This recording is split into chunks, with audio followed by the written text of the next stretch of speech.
Hello, this is Dr. Caroline O'Sullivan, and you are watching Holistic Pet Care with Dr. O.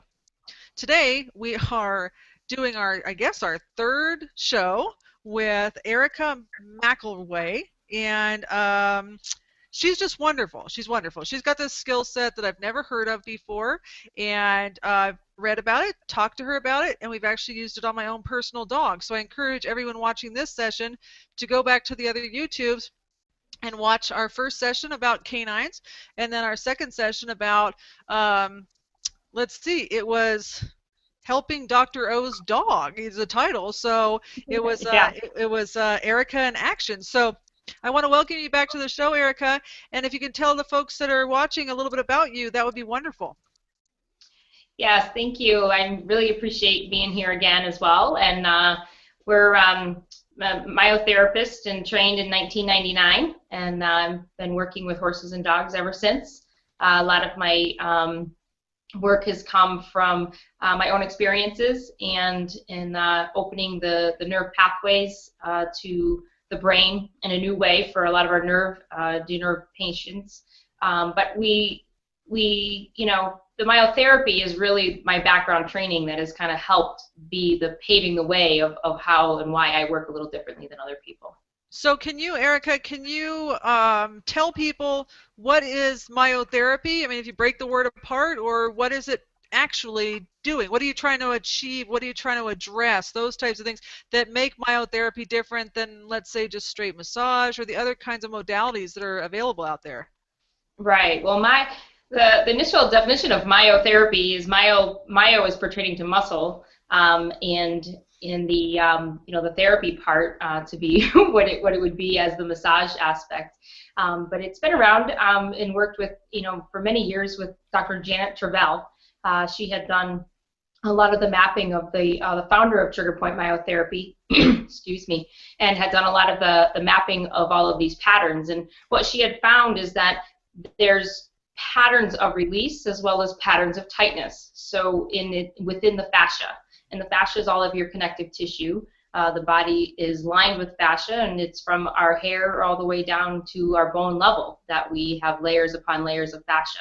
The fascia is what gives our body its slide and glide. And when one area of that fascia is, been injured, or we call it through myotherapy insulted, the pathway of that tension, or the tension pathway, becomes, changed or redirected. So when we learned myotherapy, we learned from the inside out or the outside in of the onion in order to get the layers upon layers of fascia redirected in the right position. So I love this. I love this. So my slide and glide gets insulted, and then I'm not able to move quite as fluidly as maybe I was designed to do. Is that about right? I love your words. They're just cracking me up, and they're so visual, right? They're so visual. Right. It is, and that's where everything kind of it sounds so simple when you put it that way, and yet we always try to make it more technical and more difficult. So welcome to my world. It's like, oh, that word is just too damn big. There's got to be a better way to say it. Now, it's true. We're going to be talking about horses today, equine stuff and therapy. Now, can you just kind of revamp a little bit for us about the canine piece of it, and maybe some of the things that you would use on dogs that you may or may not be able to use on horses, or how those two things might be different a little bit? Because I know for myself, I had many moons of doing horses before becoming a medical person, and then I'm a big dog person, as you have come to know already.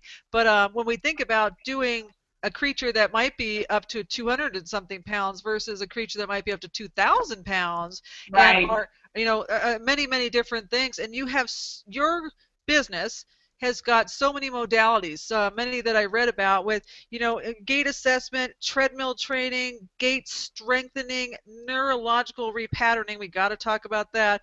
Low level laser therapy, magnet blankets, hands-on, and then we're going to talk about some of the other words for things that you do with horses. But can you just spend a minute going over how things might be a little different with your approach for a canine versus a equine? Yeah, and I think it's it's quite unique for me to hear you say it this way, as to say, let's talk about what you do for dogs, or what you do for horses differently. Because I started my therapy process with horses, for me, it seems to be like, well, now what do I do differently? What can I do with a horse that I can't do with a dog? In that kind of way. But really, it comes down to not only the size of the animal, but the fact that the horses never really get off their feet, versus the dogs, who are able to lay down as we are and get gravity out of our way. Horses can lay down, but obviously not as on command if we're going to go to a working session. We do have trick ponies out there, which we do work with, but we're always working with horses in standing position and standing posture for their normalcy. And with dogs, they are more recumbent, and therefore they're not as, we're more versatile. We're able to get into areas on the dogs that are a lot more easily accessed because they can lay down, where the horses, we can't ever get that gravity or that pull, gravitational pull, out of the way. Right, right. That's such a good point, because when we talk about the way that their natural posturing, their natural gravity, their natural positioning, they're so different. Even though many people see a dog or a horse up and running around, when you look at them as a whole creature, or if you know their structural anatomy or their neurology, or, I mean, we're not even going to get into digestion and stuff like that, but the being on 4 legs and being able to run and walk and do those things does not in any way, shape, or form mean that you have the same anatomical issues, the same structural issues, the same deficiency issues at all. So do you mind going into a little bit, that's just really superficial, about some of the anatomical differences, maybe bone structure, muscle, those types of things, and where we carry and what you look at differently? I think it's funny, your horse-dog approach. It's like, well, now that I've done horses, what the heck am I going to do with dogs? You know, it's just a different, it's the opposite way of looking at it, right? But the weight bearing, there's so much stuff. So I'm going to give this to you, but for folks that maybe don't know and maybe think that, you know, a dog and horse clothing or horse and dog clothing, that's not quite the way it works. Right, exactly, and it's a good point. It's a very valuable point. But the fact is that, yes, there's 4 legs, there's 4 limbs, there's basically all of the same muscle patterns and the muscles groups as there would be for any animal and mammal, for that matter. We carry ourselves the same way. It's just that we're on 2 legs. Horses and dogs are on 4. They do have, the main part of that balance between a horse and a dog in a person is what I refer to as the gravity, the gravitational pull, and your center of gravity. If the center of gravity is out of balance, then you're going to be putting more pressure on one leg than another, and vice versa. When it comes to bilateral sides, we're going to be either working more in the front or the rear. We're going to get, larger muscle groups on either the right side or the left. And that's why I look at the horses and I look at where I go from canine, horse to dog, is, geez, I can take a horse and we can ride them and we add the influence of a rider, where with dogs we don't have the influence of a rider, but we could have the influences of backpacking or pulling. Horses pull carts. We have, jogging horses and trotting horses.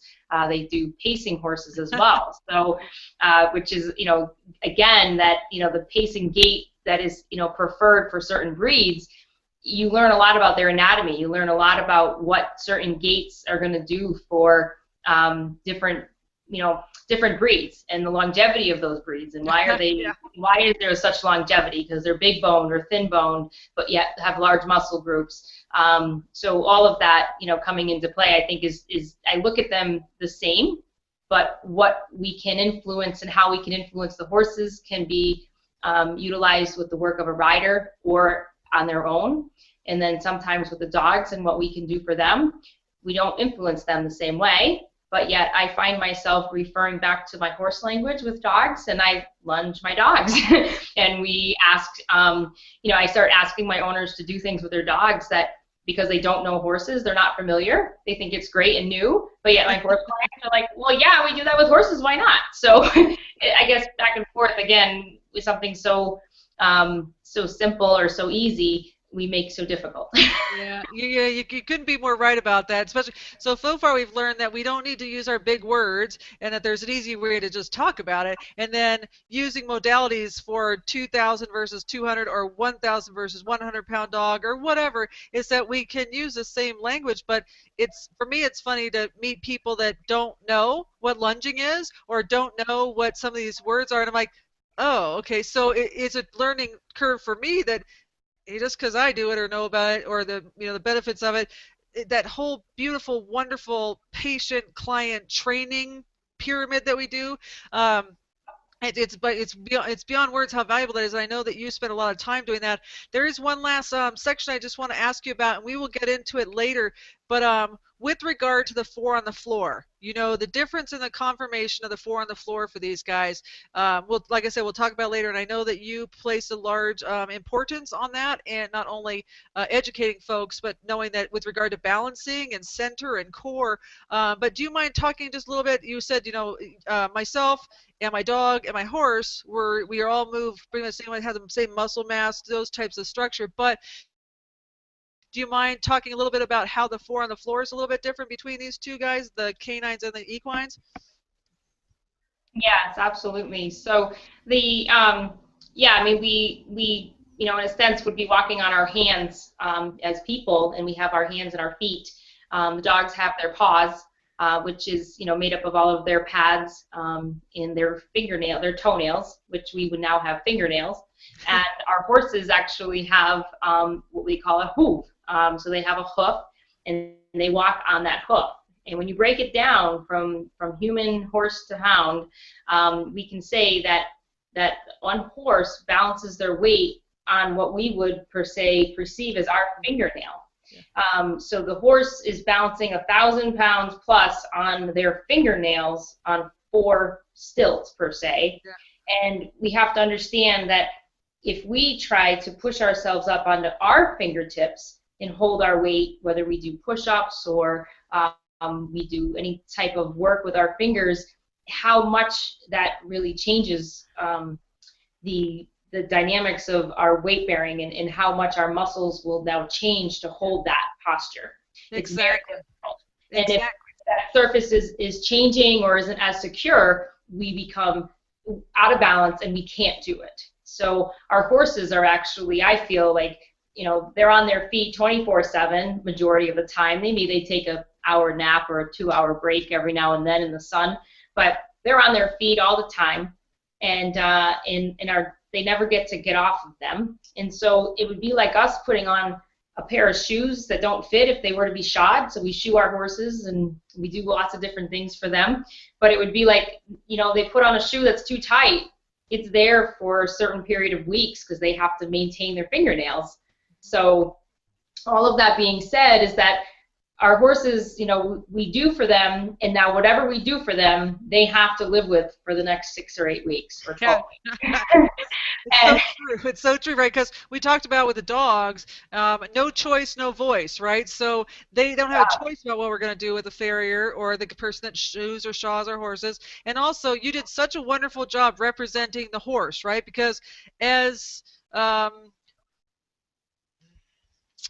horses changed over time and our anatomy is that the horse balances itself on its middle toenail. I mean, because all these bones came up and became splint bones, and then became a chestnut, and became a whole bunch of other cool things, right, on the horse. Yeah. But the horse literally balances 1,000 pounds on the middle fingernail on 4 big old hooves. And then if we were to grind down our nails or squeeze our finger too tight or too wide and then be forced to stand on this that says ow, ow, ow, ow, ow, ow, ow, or that's too tight, or I stepped on a stone, or I have a fungus or something gross in my this area here, which we'll talk about later with the frog and such. Yikes, there's not a lot of place to go. And so the importance of the 4 on the floor for all of us, but with these big guys, we'll spend some time there. But I'm so happy that all the literature that you have available to people online and with you addresses that. So kudos to you for that. I really, really appreciate that. So let's start. I'll just go the way you went on your website. Now, that being said, how about you tell folks how to get a hold of you or who you are? Yeah, it's Change Your Range. It's been actually the name of my business. When I first graduated in '99, we had to come up with that business plan model thing, and I came up with Change Your Range, and it's stuck. I really liked it. So it's changeyourrange.com, and you can visit the website, and there's some nutritional information, and there's an equine section, a canine section, that you'll find as much information as I can find the time to get up on website. You will find it there, and then obviously if there's something more, we can always follow up on that for you.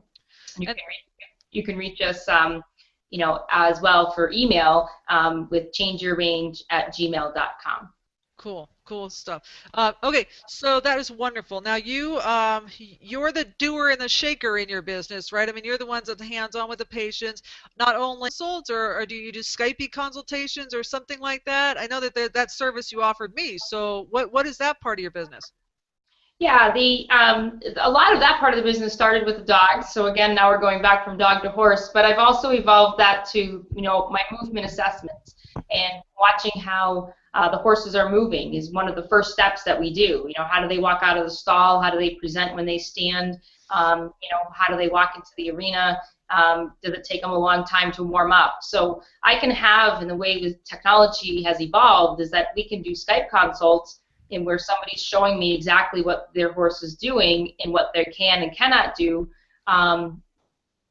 or we can actually have you just submit a video, and then I can observe the video upon your complaint or what you're not getting or what you feel like you can't achieve, and then we'll go ahead and consult back and forth on how best to try to address that. With the horses, we haven't gotten into as much manual massage techniques that the owners can do. But certainly there are stretches and maintenance efforts that get put into the routines for them. We call it the tack-up routine or the grooming routine, where a few stretches before you ride, a few stretches after you ride. Maybe when you're picking out the feet, you're going to add a couple different movements to the limb. Can also start to open things up and broaden their movement ability very quickly if you just put it into routine rather than try to make the time to do it. Because my equine population people, they'll just regimented time. We got to get in the arena. We got to ride. We got to warm up. We got to cool down. They all find like there's no extra time. Therefore, it gets put off and put aside. And I try to go back to, well, let's make time and let's make it work with how we're doing it. Right. And the importance of that continuity of care, continuity of treatment, and that making it part of their routine, not only for the humans to get their expectations met, but also for the horses to feel better about these things. Yes. Absolutely. So can we just start with like your website goes with the palpation seems to be first, your first technique, and then maybe some massage and stretch. So the palpation side of it, when I'm working with the horses and I palpate them, and I talk about that in my website for any other massage person that you have working with your horses, you want to make sure that they can tell you what's under their hands and what it feels like. In one of our segments we did with the dogs, I had mentioned about the feel and the tone of the body is important, and that gives us the health of where we are today. So the tone and the feel of the body, is the fascia, moving and rippling under our hands efficiently, or is it going to get stuck or tight in some areas? Is the palpation of one side to the other going to be more equal, or do we have one side that's overdeveloped or underdeveloped? All of those things. Are there sensitive areas? So when we come through palpation, some of our sensitive areas on horses are where we tack them, where we put the saddle, where we might put the bridle. If something's too tight or pinching, just like the shoes on our feet and the shoes on their feet, where we tack them up could also have some different areas. So the palpation starts with being able to roll your hands over the animal and know where any type of resistance might be to start there. Okay. Now, when you're doing your palpation, for me, when I do palpation on my patients, or if I'm going to do some looking for my acupuncture, acupressure points, doing a lot of meridian work and such, we have Ashi points. Okay, so for you and me, they'd be trigger points for humans, right? And for me, Ashi points are points that my patients, if they hurt, you know, like ow, it is an ow thing. My patients tell me ow with teeth and claw.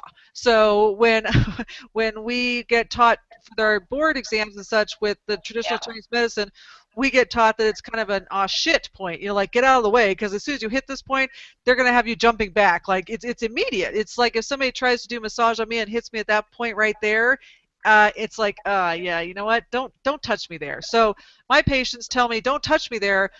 Sometimes very kindly by just turning around, looking at me, or maybe trying to move away from me. And sometimes if it's a real hot point, they tell me a little bit harder than that. So with your equine patients, if you're, you know, you're doing your palpation and there's a place that's sore, or if it's a trigger point, how do your friends tell you how to?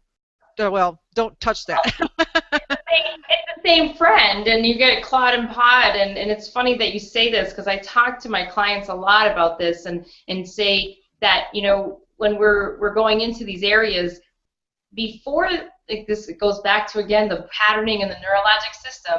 Before the body shows a response, it's already given you that it's already shown you that it's tight. So the fascia, if you're reading it the right way and you're understanding the flow of fascia, the fascia is going to resist you before the pain response occurs. And that's where, when you're introducing yourself to an animal, in my eyes, you best not push those buttons or the offshoot points or the trigger points. And you don't want to go right in and get to the nitty-gritty, even if you know where they are, because you're going to start off with a poor relationship to start. Yeah. And therefore, every time you go to touch them or move on to another point, they're going to have a distrust. So Yeah. the way Exactly. I work with my animals, and the way I look at this, is that I understand the fascia and the way it layers and the way it pulls and the way it strains, so that as I'm getting over an area of resistance, I know what too much is going to be before they actually want to tell me. But I would rather see a stomp or a swish of the tail or an ear flick back at me to pay attention to those subtle signs before I would say, get out of the way, they're going to kick. The get out of the way, they're going to kick is, let's be careful moving into some of our secondary techniques, which are going to be more of the strengthening ones where we have reflex points. But from the palpation side, I don't like to push their buttons, per se. Yeah, you know what? I love what you just said about the you would rather not push, even if you know where the spots are, because you want to have a good relationship with this patient or this friend or this creature on an ongoing basis, where they relate you to feeling good or feeling better versus you know. And in my practice, I call it, I don't want a negative flow of chi in my practice, and that whether that's actually systemic, it's palpable, or it's emotional, intellectual, or just energy. You know, I want my patients to want to come in here. I want them to be like, oh, okay, over here today and over here today, and I love it here, and not be, oh, this doctor always gives me pain, even though later I feel as though it will increase the rate of their improving, but that's not up to me as far as I'm concerned. I want them to have a positive flow of qi in a holistic, universal type mentality. And for my patients, that trigger point causes teeth and claw, and for you it's stomp and kick or whatever it is. But I just don't want to go there with these guys. And I have to do a lot of explaining to my clients about that, because sometimes when humans go for acupuncture or they go for massage, they go for trigger point, we can say, this is going to hurt, hold on, or this is going to feel weird, hold on, or there's going to be some heat there, hold on. And that's okay. I can't tell my patients that, and they don't forgive me often. So I really appreciate that you do the same thing. Yeah, absolutely. And that's the same thing too when I talk about the differences between myotherapy and a myotherapist versus a massage therapist. I'll find the same thing when, you know, a myotherapist really won't tell me that it'll get tight or sore or be intruding. But a massage therapist will, and the massage therapist will be more likely to ask if you tell me when too much is too much. A massage therapist myotherapist is actually going to go in and kindly work in a more quiet zone, and, you know, obviously any discomfort is to be spoken about, but there's really not, it'll be more, we're telling them that there's a response before they're actually feeling discomfort. Yeah, so yeah. that's difference. I've been worked on by massage therapists. I've been worked on by acupuncturists and chiropractors and myotherapists. And my trainer, who has ingrained this in me. Her name was Margie Hare from Equine. That's where I did my training program. She was in Granby, Connecticut, and she's now moved. So, her new location of practice is still to be determined these days. But I'll tell you, just her working on me and feeling the difference is when you go to a regular massage therapist and you get that kind of work, does it really open my eyes to say, this is what my patients are feeling, but yet they can't tell me, and now I have to figure it out. Yeah. And so you learn how to read them, and somebody that can do that is really in tune with that animal. Yeah, I just this is so positive, because I often think that I've done acupuncture on myself a couple times because some things have happened, and I've thrown some needles, and it smarts, and I just laugh because I'm like, this is just some sort of eternal payback, a universal payback for what I do every damn day. Or I stub a toe, or I get a scratch, or an animal actually hits me or does whatever, and I just have to start laughing because it's just a circle of payback. That's all it is to it. And I try to practice karma stacking. I really do. It's like, just be really positive. But every once in a while, when that one thing happens, or somebody does have a massage, and you're like, oh man, I don't do that to my patients, do I? Because damn, that hurts. Yeah. And it's funny you say it like that, because I just thought that was crossing my mind was, it crossed my mind, and now of course it's going to leave. Maybe it'll come back in another moment, but it has something to do with along the lines of, I find that's where it was. If I find myself getting to those moments or pushing those buttons in the first response of the relationship, I find myself apologizing. I'm so sorry I did that to you. Or I'm so sorry I opened that up that way. I shouldn't have introduced myself like that. And let me try again. So it's great that you're saying it one way, but in another sense, instead of you're saying, oh, do I do this to my patients? I'm saying, I should not have done that to you. And let me try again. So I didn't realize you were so sensitive. So let's try over. But that's fantastic. Now, let's talk about some of the massage and stretch is the second section that is introduced on your website with your horse, your equine. Now, it's not just massage and stretch like you and I might have slide and glide. You actually have these huge limbs or these huge muscle bellies that you're working with your hands and such. How is that different, or how much work is that for you physically? It's got to be tough, right? It's got to be work. It is, but it's knowing your biomechanics. It's knowing how to use your body and knowing how their body is supposed to be used. So you have to work as a team. And if you're,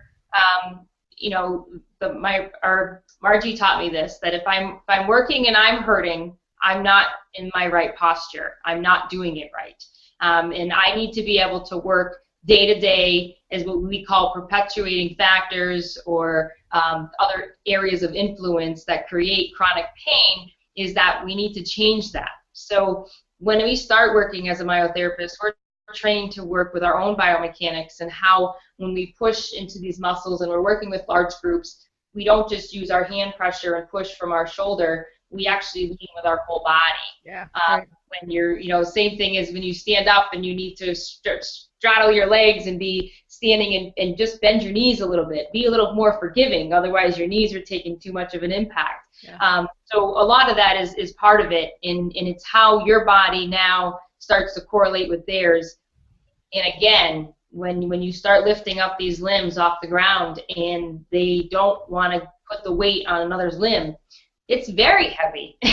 You go to pick it up and they can pick it up the way you pick their feet, but when you go to extend the leg forward, now you have, instead of it being a 60-40 split, now you got 60 and now this leg's taking more, so now you got 80% of 1,000 pounds leaning on you, and you have to hold it up. It's like, where does this come from? And the game and what I say, you're going to hear it, it's going to be redundant, and I hope that you get it, is that's where that center of gravity comes into play.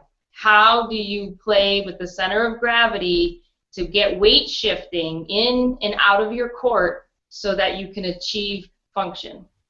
if you can not get the weight out of that way of where you need to move, then we need to work on reopening that pathway of movement and weight shifting before we go to weightlifting, per se. Yeah, this, when I did some work with the dogs and the post-surgicals and our myopathy dogs, and then it was a lot of, I didn't see it here in your stuff, but we did a lot of stuff that was just very gentle pushing from side to side and letting the body just kind of rebound without anything, nothing dramatic, just a little bit of, and that was very neurological. It was also very biomechanical. It was muscular, and it doesn't necessarily use the dog's brain. It's just using the dog's body and getting that core center, because it would be a little push this way, a little push this way, and they're just a weight shifting and the redundancy of the weight shifting. And I know my patients look at me like, are you kidding me? How many times do I have to do this? But it works, doesn't it?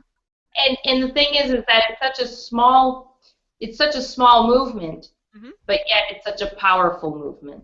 And having control of that, whether it's, an eighth of an inch to the left and an eighth of an inch to the right, it's thinking of having control of how much weight could really be. If this is a tower standing up and you have all the weight at the top of the tower, the structure of that tower better be sound or the tower is going to swing in the breeze. And so we want to be able to get that teetering, but you want to get control of the swing. And in order to control that, you have to be able to have the proper muscle patterns and strengths. And once you learn to do that, okay, so once we can tell the horse and get the body to be, and you saying it as doing it to get their brain out of the way, we actually do it to help get the brain more awake, aware. Okay, so we call it awareness exercise. Where are my legs? Where is my body? Where are my hips? They're right here. And now we want to be able to take them and put them into smaller movements in what we call a snaking movement. So you'll hear a lot of times in some of my words and working with my clients, I'll say, you see that bobblehead? You see them walking and their heads kind of bobblehead, like the little dog in the back of the car, that sits there and the bobbleheads move around. Yeah. The bobblehead is a good thing, because that means that everything is loose and free and it's moving smoothly. So a lot of that going ahead and working with those points, like you said, I might not get into it so distinctly. Like a lot of my education materials online is more, what can my clients take away, read today, take away, maybe print out, go to the barn and start doing. And that's kind of what this is about, is how much can we give to them so that they can start today and make them more aware of what their horse really can't do. And then we can start to open them up. Yeah, it's beautiful. So talk about the definition of biomechanics. So the biomechanics is, the way the body moves is there's natural biomechanics. If you move balanced and well and have good amounts of extension and flexion or away movements and in movements, then you can walk all day long and be okay. You can move for hours and hours and what we call have endurance, and you will be fine.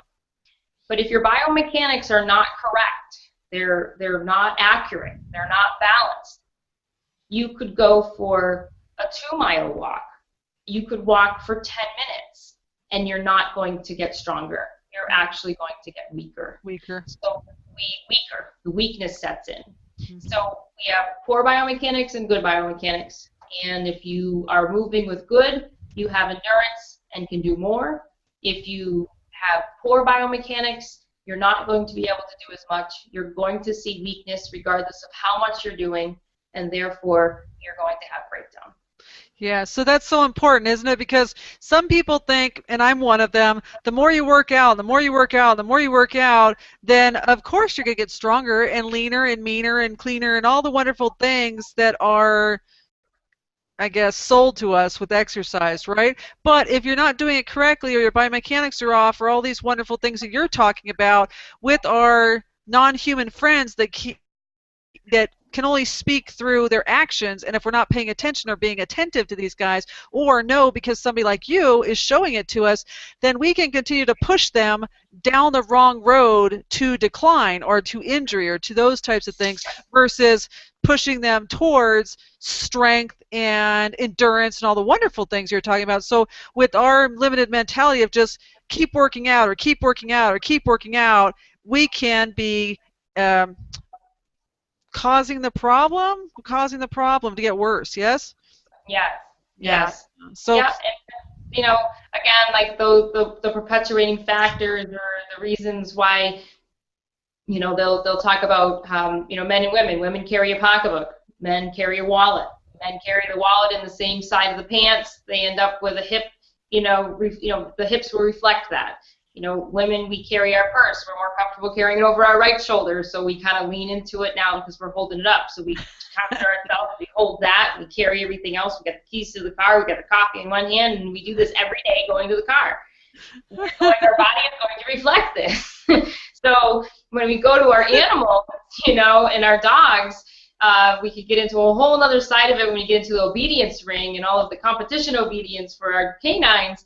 But then we can also say the other thing for the horses, that now we're putting on a saddle that doesn't fit right. We're getting them into tack that they're just not quite happy with. And then once again, we're down a road where we've just put shoes on these guys, and, we're expecting them to be happy in those feet for the next 6 to 8 weeks. And that's where one of the number one leading factors I find in what biomechanics and perpetuating factors are influenced is when it comes to our horses, it's actually coming from their feet. Yeah. One of the first things we'll look at when it comes to that for the balance and how we're going to take and break this down is somebody's telling me they have a hitch in the right rear. Everybody's going down the road of it's hock or it's stifle, and we're going down, everybody wants to start injecting because we want to get rid of the inflammation. I'm going to that next level, and the detective in me is going, well, why are we needing to inject? Why are we having inflammation? Why are we doing these things? And how can we, rid all other, areas before we start going into that? And a lot of times I get these animals, or I get the problem at the other end when we've been through injections, we've done the hot, stuff, we've done laser, we've done shockwave, we've had stall rest, and nothing is working. We're on all these different things, and we're still lame, or we're still sore, or we still can't function to that great level that we want. And it will come back down to that fingernail that we're standing on in the horse that we need to reshape and restructure so that we can get our shifting structures more sound. Can you talk about some of the visual issues that are in the hoof for folks that maybe don't have a lot of experience with it? I always call it flip a foot. When we have a lameness stuff, for me with horses, with me with dogs, I call it flip a foot. I said, start at the ground, just flip a foot, see if there's something in there. And then for horses, they have this beautiful frog that's in the center that has a tendency to sometimes get a little bit slimy or not super healthy or those types of things. And then the outside of the hoof. So do you mind talking a little bit about, if you flipped a foot, what are we looking at for the hoof, and what are we looking at or smelling that might not be super great for these guys? Well, and that's, it all comes into when you flip the foot or you flip the hoof, you're going to be shaped, you're going to be looking at what we have is the frog, which is the direct center, which is going to be this triangular shaped pattern with the, and you want to see that frog, in order to look at it, and you want to see it's got the frog, and then we have what we would call the bars and part of the sole, where the bars actually line the side of the frog, so that then you come around to, you have your sole in the middle, and then you have the external edges. So our nail is made up of all these different components underneath, but yet when you flip it over, it just looks like a hoof. So what we want to see is, we want to see that we flip it over and we see a nice big healthy frog, where that frog is big. It looks like a nice patty. It's been hitting the ground. It's got thickness and fullness to it. You don't want to flip a hoof or flip a foot, and you don't want to see that it's all withered away and crinkled like a shriveled up raisin. If that hoof in that frog looks like a shriveled up raisin versus a nice plump, cushiony piece of foam or sponge, we got a problem, and that we need to start to fix. And then so we look at the bars, and we look at the bars of the foot that line the frog. Maybe those bars are a little too long. We need to be pulling back those bars. Where farriers need to be making sure that those are not taking weight. They're not meant to take weight. The heart of the foot, the frog, is meant to take the weight so that it can protect its fingernail. Yeah, so when we talk about us sitting on the fingernail, and I'll actually go back, Dr. O, because you were demonstrating that like we were actually on the nail, and we're not. We're actually on the more plump part of our fingertip when it comes to that part of the hoof, and that the nail is only really kind of sitting on a little bit of an angle. So when you look at how that horse is standing, they're actually standing on the middle finger, in where the bone now sits. And the fingernail has the ability, the hoof has the ability to grow a little longer. Right. And that's what makes the point here look like we need that frog to be contacting the ground with some elasticity. Otherwise, we're going to be up on our fingernail. Yeah. And when we get onto that fingernail is when we start to run into problems. We're no longer right direction and angulation. We no longer have a forgiving knee or a bend or a flex. I mentioned that when I said, we want to stand with wide posture at our hips, feet hips wide, and we want to have bend and give to our knees when we're doing myotherapy so we can keep our bodies in good shape.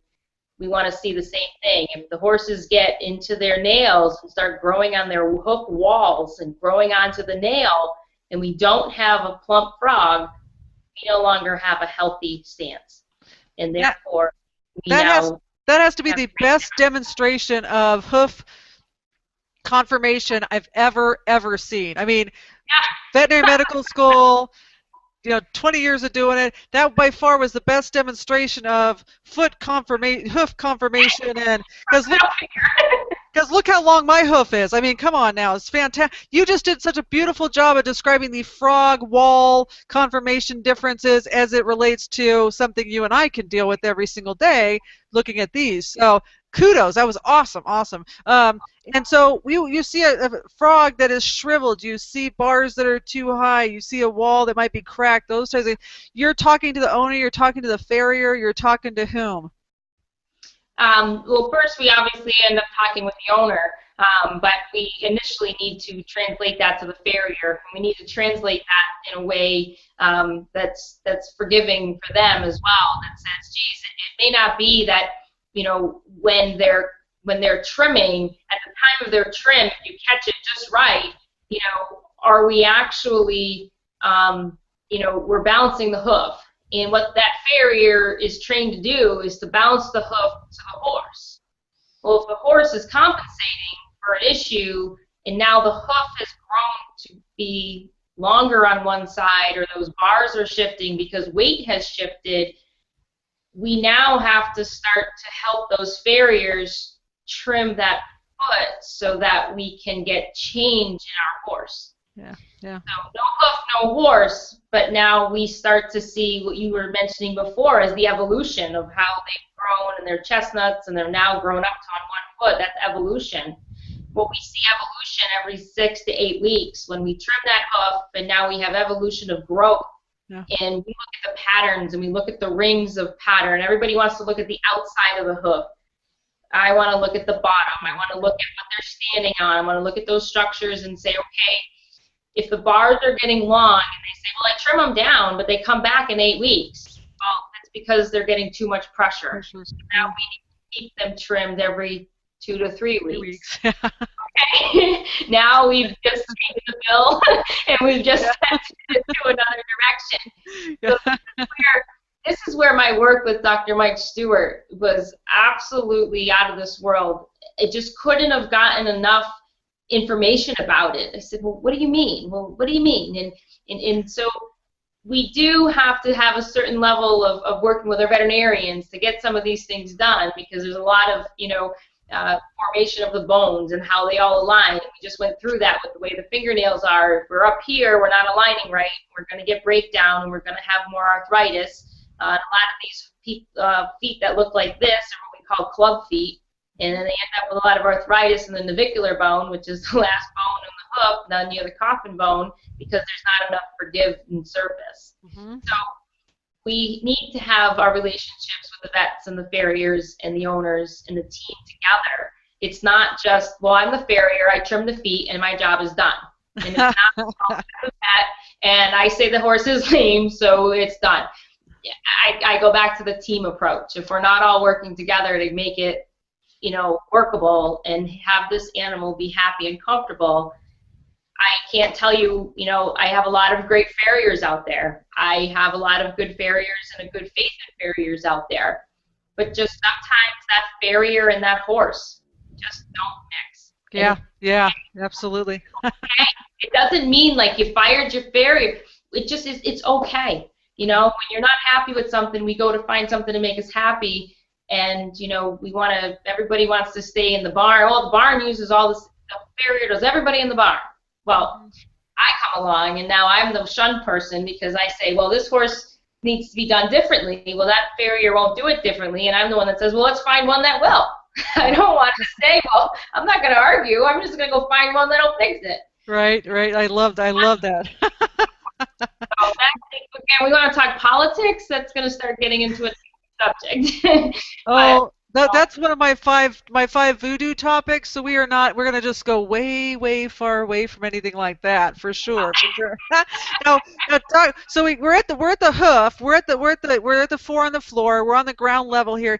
Now let's talk about some of the other things that you do with regard to flexion. Let's talk about some of the things that you know, we do it for many animals. And I know I should do it more for myself, my physical, but with flexion and you know, strength and reaching and just stretching and softening and those types of things. With the flexion that you show, just how do we get a 2,000-pound animal or a 1,000-pound animal to stretch their neck, to move from side to side, those types of things, and you know, just simple exercises that might be so beneficial. And how do we ask this enormously wonderful, fantastic creature to do such a thing? I know it's amazing that through certain points of this, but I mean, you know, when we come to our dogs, we give them a treat. And horses like carrots, so we use carrot stretches. It's the greatest thing. I've had some horses where they say, well, I want to feed them a carrot because you're going to lose your fingers. They get really nippy and bitey, and now it's like, now you got to reinvent the wheel. How do we get these guys to do it? So I talk more about some simple things, and that, you know, a lot of people say, oh, I do carrot stretches all the time. And I go, okay, well, show me. What do you do? And they take the carrot and they bring it down to the middle of the belly of the horse, and then they let the horse go back, and they do it to the right side and the left side. And I said, okay, so that's a neck stretch. That's one. Are there any others? And they go, well, no, we stretch the neck to the right, we stretch the neck to the left. And I have to laugh because the neck is shaped on the horse is so big. And you have to look at, you know, you mentioned this before, you know, we are trained in what we know, we see what we're trained for. Yes. I can't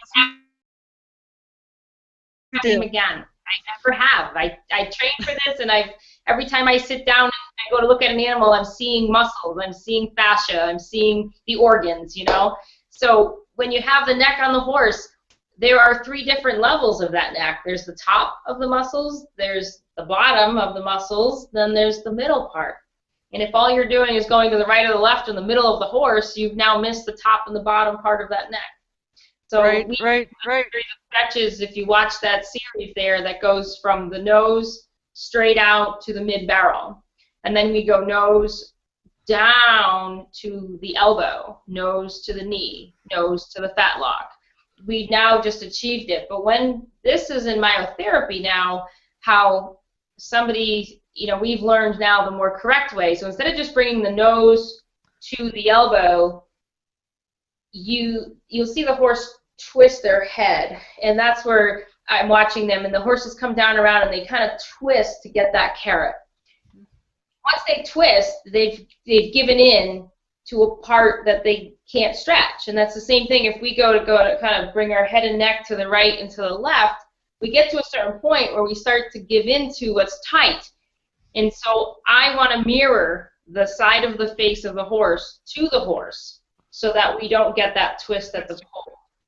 And then therefore we can find what we call suppleness at the pole so much more easily. And people when that are riders and then in my, you know, they're going to say, oh, we supple at the pole, we shake the bit and we get them to drop in their neck.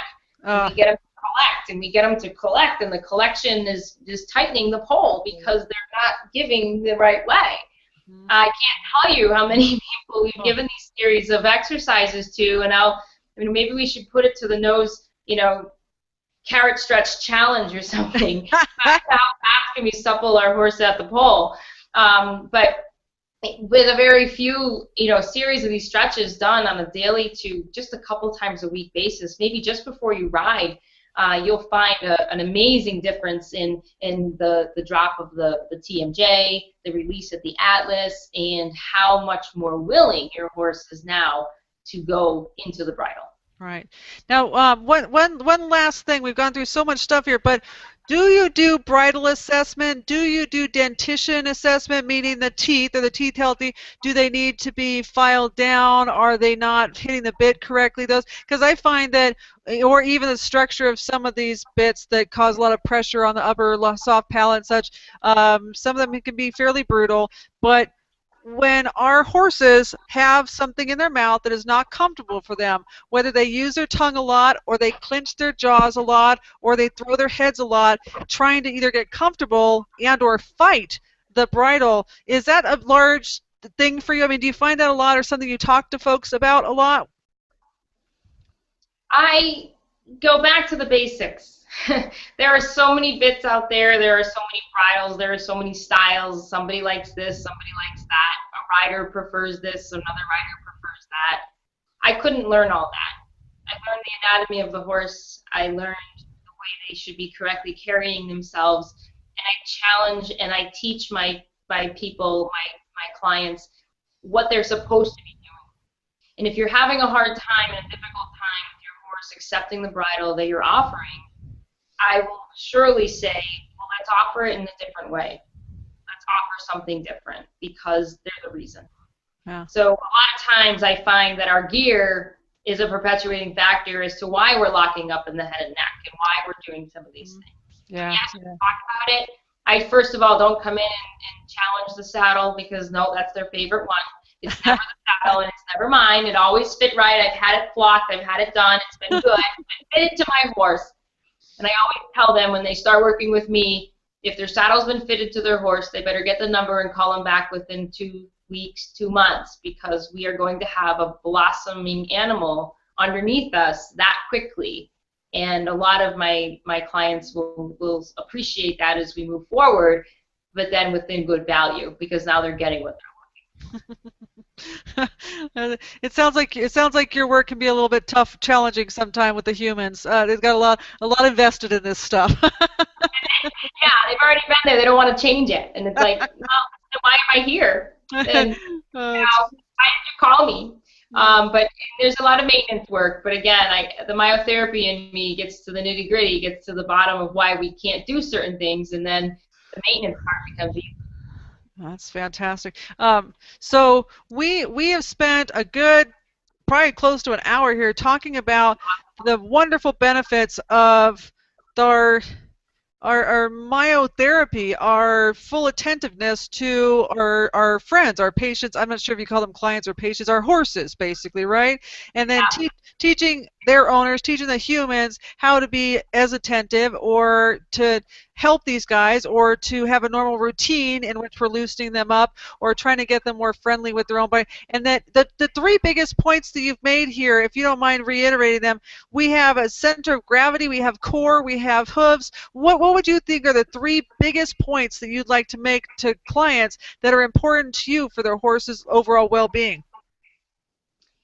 If the three things that I look at and I kind of go back to all the time, and I have with this technique and this basis, I've actually worked in, I don't want to say, miraculously, but through these techniques, I've fixed horses that clients have spent thousands of dollars on and have been unable to succeed in achieving is the hoof, the health of the hoof, how it's shaped, how the horse is achieving their balance, and then from there, how supple is their body when they move, how snaking is that movement, how much of a bobblehead do we have when we're doing just the slight, nice loose walk and free walk, and then again, what do we achieve? My thing is that I say this a lot in the end, and I know we didn't get to a lot of it this time. Maybe we will another time. But the other part is that if you do these exercises and these simple series, they call them, that you put into your routine, your horse maintains its level of endurance. Therefore, its back and its top line are already up and elevated before you get on. You've awakened these areas so that they can get into movement without having to do that 30-minute warm-up routine. Right. You know, if horses come in they come in from pasture and now they've been in their stall for 10 minutes and you take them out, but you're going to warm up at the walk. They've already been warming up all day at the walk. If you do these exercises, you can start trotting a little sooner and do a lot more at the trot. But it now comes back to our riders where they needed to warm up for a half an hour at the walk. So the three things is that the hoof balance, how supple is their body but without any influence, and then when you add our influence, you know, how can we maintain a well-ridden animal without riding per se? All right, that's so perfect because it's actually quite easy to remember and it's very simplistic for folks like myself.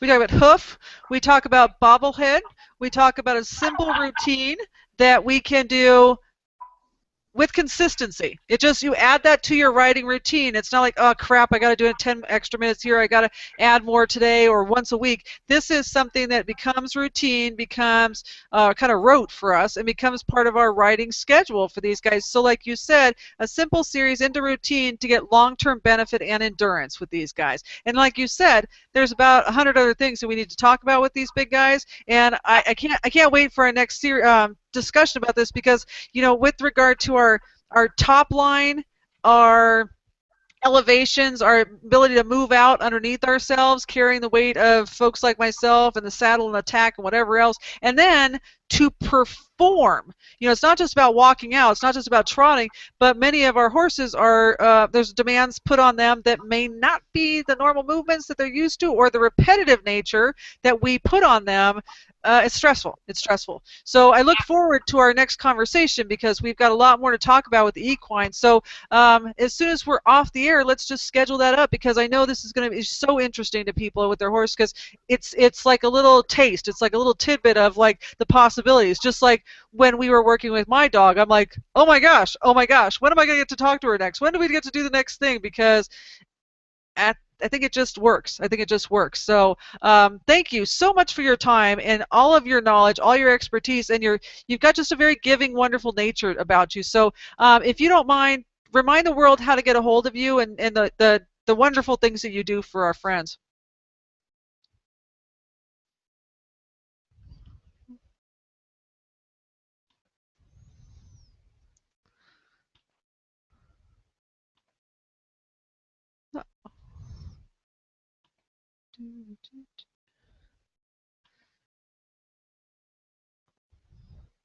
All right. Oh, there she is. Well, it looks like we may have lost our connection with Erika, so we will end the show right now, and we will arrange another event with Erika McElway to talk about trigger point myopathy in all manner of creatures that she touches, mostly dogs and horses, and we'll continue with wonderful information, and we'll have another session with her working with my dog who's got some pretty amazing neurological issues. So thank you for watching and have a good day, and please continue to follow us. Holistic Pet Care with Dr. O. I'm Dr. Caroline O'Sullivan. You have a wonderful day.